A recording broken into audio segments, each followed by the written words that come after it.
Hello, my name is Andy and I am the Village Idiot. I'm armed with a car and a GoPro and an unhealthy amount of time on my hands. I'm using that time to attempt to visit every civil parish in England. You're watching the Newark and Sherwood series, a district of 84 civil parishes right in the centre of Nottinghamshire. Come with me as we delve into one of them. Welcome back to Newark and Sherwood, everybody. Now, before this episode gets going, I just need to make an apology. The drive-in, which you're about to see in this episode, is in 2 or 3 bits because I had to slam the brakes on to avoid crashing into a car that was coming on my side of the road in the other direction. Absolutely, totally his fault. I have the footage if anyone wants to see it. Anyway, let's get to more pleasant things, shall we? This is a very small place. It's an estate village, and it's a very nice place in terms of views. If I just turn the camera around, you'll see what I mean. This is where I'm parked. That's a nice view, isn't it? And there's going to be plenty of good things to look at in this one, because even though it's quite small, it's got a few big landmarks, including a hall. Welcome to Winkburn.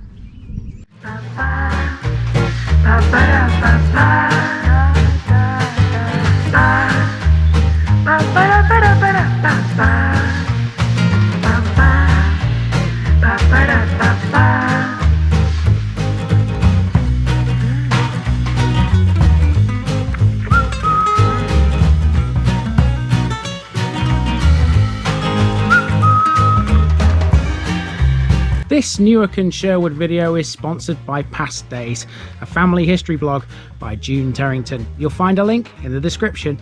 Here's my disclaimer for people who may be watching me for the first time. I say things as I would in my native accent and dialect. As a result, I may not pronounce things in the same way as the locals do. Remember, I'm a visitor. It's impossible to know everything. Leave me a comment, spin me a like, and bash that subscribe button. Let's get to today's parish video. Welcome to another tiny Newark and Sherwood village, and an estate village at that. This is Winkburn, which sits between the A617 to the south and the village of Maplebeck to the north. Winkburn is centred around 2 buildings, the Church of St John of Jerusalem and Winkburn Hall, which was built for the Burnells family. The Burnells have lived here since at least the mid-1500s. Let's go back a bit further than that. Under the Normans, Winkburn Manor belonged to the de Tyson family until Adam de Tyson conveyed the manor to the Knights Hospitaller of St John of Jerusalem, who held it until the dissolution of the monasteries. It was then promised by the Crown to London merchant Thomas Burnell in exchange for land in Surrey, but because he died soon afterwards, it went to his son William instead. The Burnells lived here for 9 generations, during which time the present house was built around 1700 to replace an original manor house. During World War II, the Nottingham Dolphin School was based at it, and it's now in the possession of the Craven Smith-Milnes, who are descendants of the Burnells, and it acts as the head office of a food company. The rest of the village is a handful of estate cottages, the estate offices, and a few small businesses. The village also sits on a small stream called the Wink, which gives it its name. And that's it in a nutshell. Let's go and see it.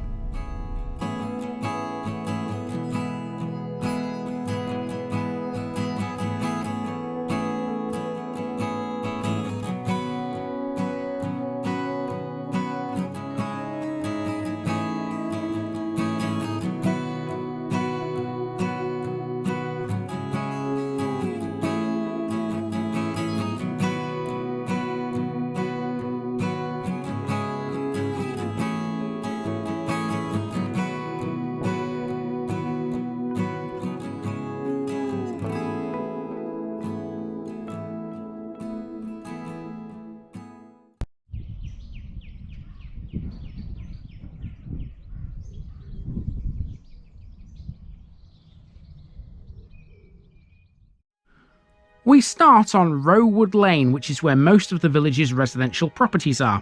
It's a dead end, but it does turn into a footpath which runs in a westerly direction up to Sherwood, one of the many wooded areas in this part of Newark and Sherwood.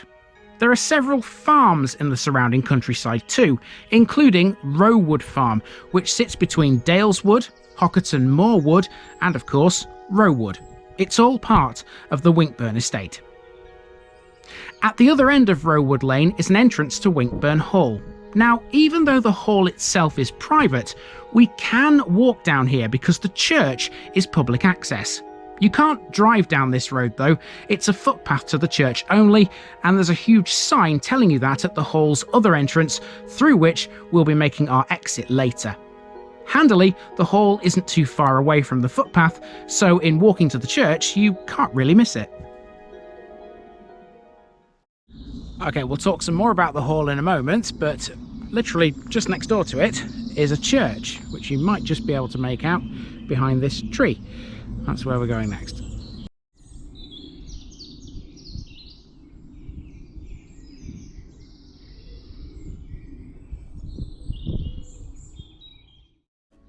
Standing tall next to Winkburn Hall is the church dedicated to St. John of Jerusalem. It's a Grade 1 listed building and it's been here since the 12th century.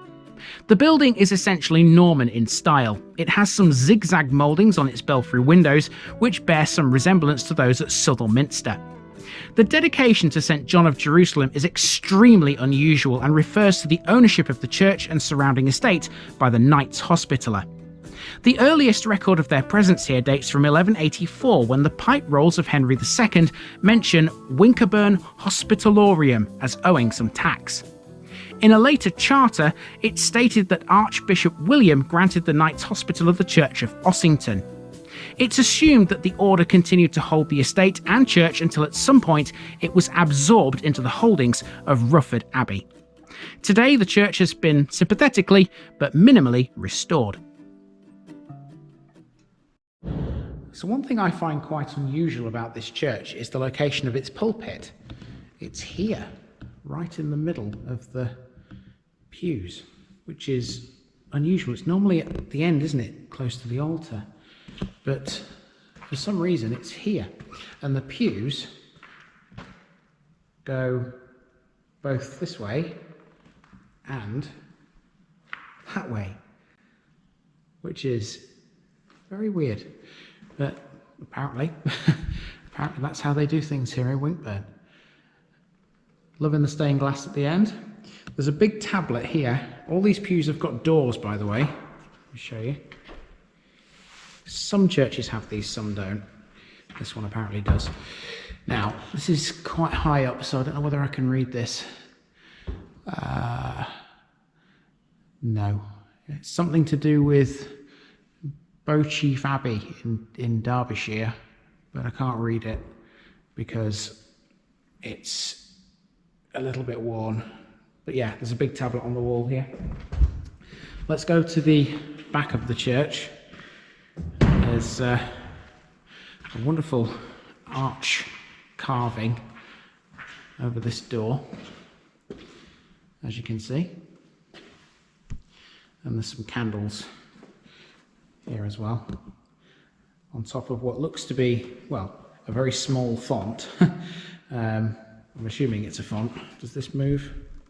No, it might not be. Might just be a column then of some description, but it does look like a font, to be fair. And yeah, that's pretty much the church here in Winkburn. I'm just going to leave a card here because I'm not 100% sure if Winkburn's got a parish notice board yet. It may have one. I'll leave one in the church anyway. It's always good to leave one in the church. People like visiting churches. So there we go. That's it. Right, let's head out towards the hall again.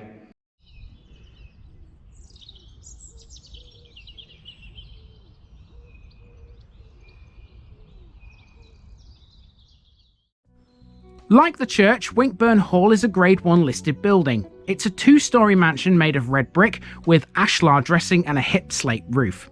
The original mansard roof has since been converted to an additional 3rd storey.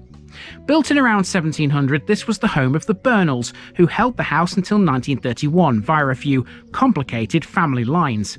In that year, it passed to Asherton Craven Smith-Milnes, a descendant of a daughter of Broughton Peg Burnell. The Craven Smith-Milnes are still involved with the hall. The current incumbent is Richard Craven Smith-Milnes, a former High Sheriff of Nottinghamshire. The hall is the head office of his food company named the Country Victualler, which he ran with his late wife Jane. Just off to the left here are the Winkburn estate offices, and Beermat's Brewery is also up there as well. On to Winkburn Lane now, and here's a bus stop, but according to Google, there are no buses that stop here anymore. So it turns out leaving a card in the church was the best move, because even though there's a notice board in this bus shelter, you can't leave any notices on it, because there's a sign that says, and I quote, "Please do not place notices on any part of the shelter." It might actually just mean the wooden shelter itself, but best to not do it and upset anybody. Now, opposite the shelter, you've got this house here. Now that says on it Burnell Arms, which tells me that that used to be a pub. Of course, it's not a pub anymore. If it was, it's now a private residence, privately owned and lived in. So from here, we need to walk down this road here, and off that there's a makeshift footpath. It's not an actual footpath because it's not marked on any footpath map, but a little bit of research via Google Maps told me that people do actually use it as like a cut through back onto Rowood Lane. So that's where we're going now. I don't think there's anything really to film along there, to be honest with you, so this is effectively the end of this episode. But if there are a few shots to take between here and there, I will of course capture them, and they'll be in the rest of section. Just before we leave Winkburn behind, I made a brief mention of Beermat's Brewery as we passed it, so here's a little more about it. Like most good ideas, it was born in a pub. The brewery was founded in 2017 by a couple of friends while drinking good, honest British beer. It's an idea which would lead to a brewery being created in a converted old cowshed on the old farm next to Winkburn Hall. They have a brewery shop where you can buy all of their products directly. From India Pale Ale to traditional English Ale, there's something for everyone available in cases of 12. The name Beermats might seem pretty obvious, but they came up with that name as they were playing that ever-popular Beermat flipping game I'm sure we've all tried at some point before in a pub. If you're anything like me, you've probably failed miserably at it. Like they say though, Beermats and beer go hand in hand.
So as it turns out, it really is a makeshift path, because there was a local who stopped me and asked me where I was going, and I said I was going to try and make my way back to this point here via this makeshift path. And you can see it runs around the edge of this field.